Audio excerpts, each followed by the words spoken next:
Nos huiles, nos margarines, nos biscuits, nos plats préparés, derrière tous ces produits du quotidien se cache parfois un ingrédient inattendu, l'hexane, un solvant proche de l'essence, tout simplement utilisé à grande échelle par l'industrie agroalimentaire. Alors quel risque pour notre santé et pourquoi ce secret est-il si bien gardé? On en parle avec l'invité du 10 minutes Info. Bonjour Guillaume Coudray. Bonjour. Merci d'être avec nous, journaliste d'investigation, spécialiste dans les pratiques de l'industrie agroalimentaire et donc auteur de cette enquête hallucinante de l'essence dans nos assiettes. Oui, aux éditions de La Découverte, ça paraît complètement dingue, mais d'abord on va expliquer ce que c'est exactement que cette essence, cet hexane. Comment il se retrouve dans notre assiette? L'hexane, c'est un hydrocarbure assez proche du white spirit qu'on utilise pour nettoyer les pinceaux après le bricolage.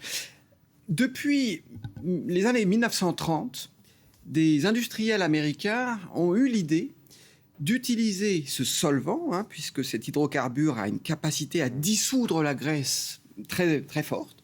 Les industriels américains ont eu l'idée d'utiliser ce solvant pour aller chercher dans les graines et dans les fruits la partie huileuse des végétaux.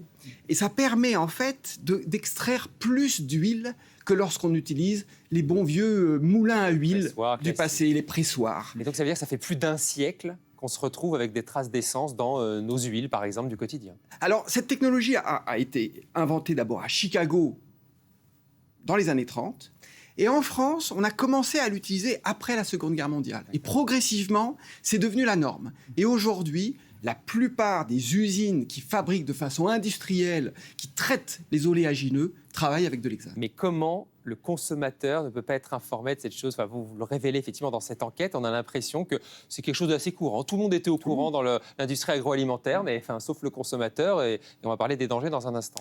Exactement. C'est ce que j'appelle un secret de polichinelle. C'est-à-dire que lorsqu'on parle aux industriels ou aux spécialistes du secteur, aussi bien aux spécialistes de l'huile que de l'alimentation animale, parce qu'il y a aussi beaucoup d'hexane dans l'alimentation qu'on donne aux animaux d'élevage. Eh bien, beaucoup de traces d'hexane, beaucoup de résidus d'hexane comme parce ça qui restent comme il dans mange les l'alimentation. résidus notamment des tournesols, on le retrouve dans le lait des vaches. Oui, les tourteaux, quand vous êtes en train d'extraire en fait, de l'huile, même si vous essorez au maximum, on a bien compris que d'ordinaire, il restait 20-30% d'huile encore dans le tourteau, dans ses fibres et dans ses résidus de graines. Il restait 10-20%. C'est ça qu'on va chercher avec l'hexane. Mais le tourteau, on le donne toujours à consommer. Ce n'est pas une base alimentaire, mais quasiment pour notamment les troupeaux de vaches, de moutons. Ce qui explique aussi leur contamination. Donc, Guillaume Coudray, on se retrouve aujourd'hui avec, dans le lait, par exemple, y compris le lait infantile, des traces de ces hydrocarbures. Exactement, des résidus.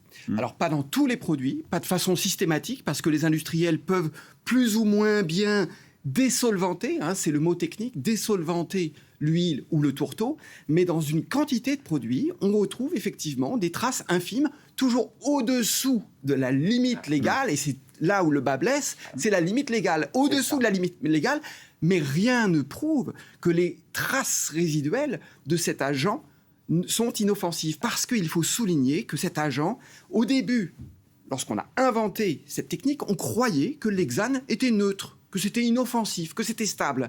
Et il a fallu plusieurs décennies pour commencer à découvrir que pas du tout.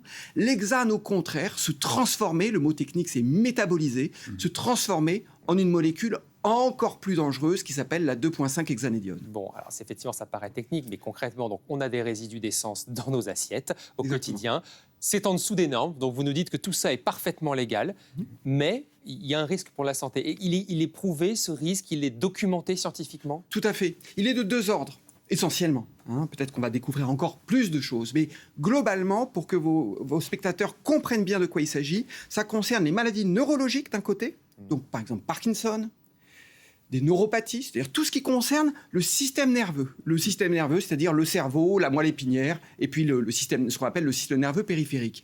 Alors d'un côté, les maladies neurologiques, l'hexane est un reprotoxique confirmé, ça c'est indiscutable. Personne ne peut contester que l'hexane est un reprotoxique, un neurotoxique confirmé. Et d'autre part, c'est un reprotoxique, ça veut dire il est toxique pour le système reproducteur. La spermatogénèse, par exemple, qui est freinée dans la production de spermatozoïdes. Pour les ovules, c'est du même ordre. Il y a un impact, effectivement, de l'hexane. Qui peut expliquer en partie la baisse de infertilités, fertilité bien sûr. qu'on constate chez de nombreuses personnes en France et ailleurs. Exactement. Le mécanisme est bien compris, bien connu.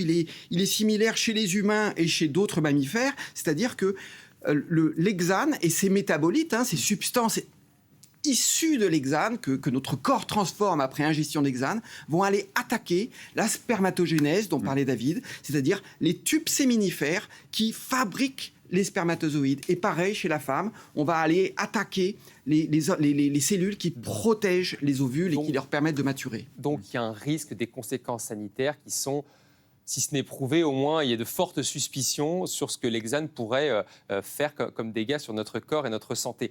David, pourquoi les autorités sanitaires laissent faire? Pourquoi on ne met pas des normes beaucoup plus strictes depuis des années? Pourquoi on est si permissif? Disons qu'il y a un historique déjà, comme vous disiez, les normes, elles datent un petit peu. On a avancé sur un certain nombre de constats. Il y a aussi le poids de tous ces lobbies industriels. Je reviens un instant, pourquoi on n'en a pas une trace sur le produit qu'on achète?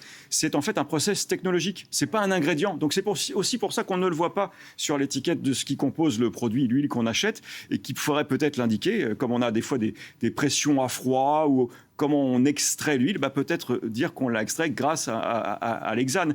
Mais effectivement, ça progresse, mais très lentement, alors que c'est vrai, les études s'amoncellent là pour dire qu'il y a réellement un danger pour la santé. Le risque, il est incontestable. Aujourd'hui, aussi bien chez les mammifères que chez les humains, personne ne peut dire qu'on sait avec certitude que les traces résiduelles d'hexane qui restent dans les produits sont inoffensives. Et c'est pour ça que dans ce livre, j'ai essayé de reconstruire, de comprendre comment on en était arrivé là. Pas pour dire, voilà le constat, il n'y a aucune raison. J'ai voulu comprendre pourquoi il y avait eu cette sorte de catastrophe sanitaire, catastrophe industrielle, qui faisait qu'aujourd'hui, il y avait à la fois ce déni des industriels et puis cette méconnaissance du grand public. François Vaudonnet, pardon. Juste une petite question, mais l'hexane, il y en a vraiment partout dans nos assiettes? Alors, il y en a dans une quantité de produits qui sont obtenus par un procédé hexanique, ça veut dire à l'hexane. Mais là, dans mon repas de midi, là, je ne vais pas vous dire ce que je vais manger parce que j'en sais rien. Non, mais dès qu'il y a d'huile, dès qu'il y a des oléagineux, notre huile d'olive qu'on achète. Sauf si elle est bio. Alors, pas l'huile d'olive. C'est un des seuls produits qui est extrait parce que d'un point de vue technologique, ça n'est pas intéressant, ça n'est pas rentable. Il y a tellement d'huile dans l'olive que... Alors, il y en a surtout dans quoi? Mais dans l'huile de tournesol. tournesol. Dans l'huile alors, pas dans toutes les huiles d'olive, il y a des traces en fait, pas dans toutes les huiles de tournesol, il y a des traces d'hexane dans tous les produits qui sont extraits des oléagineux, tournesol, soja, colza, mais également lécithine de soja, les protéines qui sont extraites grâce à l'hexane, parce que l'hexane permet de séparer l'huile et les protéines dans les graines. Et puis aussi, ce qu'il faut bien souligner, c'est que les résidus de l'extraction à l'hexane sont utilisés massivement pour nourrir les animaux d'élevage. Et là, la dose autorisée est assez élevée. Elle peut atteindre légalement 1 kilo d'hexane par tonne de ce qu'on appelle ce tourteau. Alors, énorme. Les industriels soulignent que, d'après eux, d'après leurs estimations, il y a toute une partie de l'hexane qui s'évapore dans l'atmosphère, parce que c'est chauffé dans le process. Qui est chauffé, qui s'évapore, qui disparaît. Il reste que, légalement, ils ont le droit de laisser 1 kilo d'hexane par tonne de tourteau, ce qui est considérable. Et on ne sait pas, et toutes sortes d'études montrent qu'il y a des effets, on ne sait pas exactement qu'est-ce qui se passe quand les animaux que nous, on va manger, quand on va manger du cochon, quand on va manger de la vache ou du mouton, comme vous le disiez. Le poulet aussi. Le poulet. Il faut comprendre que l'hexane, il a été choisi, c'est ce que je raconte dans le livre, il a été choisi parce que cet hydrocarbure a une capacité extraordinaire à aller dissoudre les graisses. Notre corps est plein de graisses. Donc l'hexane a une tendance à aller se bioaccumuler, se fixer dans les graisses et après être relâché et se transformer en molécules neurotoxiques qui vont avoir un effet sur notre cerveau, notamment donc sur notre système nerveux, sur notre moelle épinière et sur l'ensemble de notre corps. On comprend bien effectivement que c'est un nouveau scandale potentiellement sanitaire que vous soulevez. Ce n'est pas la première fois que vous intéressez à ce sujet, notamment c'est vous qui avez révélé les nitrites dans le jambon. Et suite à votre enquête, il y avait effectivement énormément d'échos et on a réussi progressivement à enlever le nitrite des jambons, parce qu'on s'est aperçu que ça ne servait pas à grand-chose, juste à rendre le jambon très rose. Vous pensez là qu'on peut agir comme ça et faire changer les choses, faire bouger les autorités sanitaires sur ces questions de santé, d'agroalimentaire? Oui, je pense que, comme sur le nitrite, la question, c'est une question de transparence, une question de connaissance du public. Pour l'instant, l'hexane ne pose pas de problème aux industriels parce que tout simplement, les consommateurs ne sont pas au courant qu'il y a des traces résiduelles d'hexane dans les produits qu'ils consomment. Je pense que lorsque les consommateurs français vont comprendre que des femmes enceintes, des embryons, puisque David m'en parlait avant l'émission, les résidus d'hexane peuvent passer très facilement les parois placentaires et les parois qui nous protègent et qui protègent l'embryon et aller se diffuser et donc aller atteindre l'embryon. C'est exposer donc les femmes enceintes, les personnes fragiles, les personnes prédisposées à des risques démesurés, notamment en matière de risques neurotoxiques. Merci. Et donc je pense que comme ce qui s'était passé sur le nitrite et le risque de cancer, il va y avoir, en tout cas je l'espère, une mobilisation des ONG, des organisations sur le risque de l'hexane et ses risques toxiques. Merci beaucoup Guillaume Coudray. Ça sort demain, ce livre, cette enquête événement de l'essence dans nos assiettes, enquête sur un secret bien huilé aux éditions de la Découverte. Merci d'être venu sur France Info nous en parler avant sa sortie en avant-première. Merci beaucoup Merci à vous. Guillaume Coudray.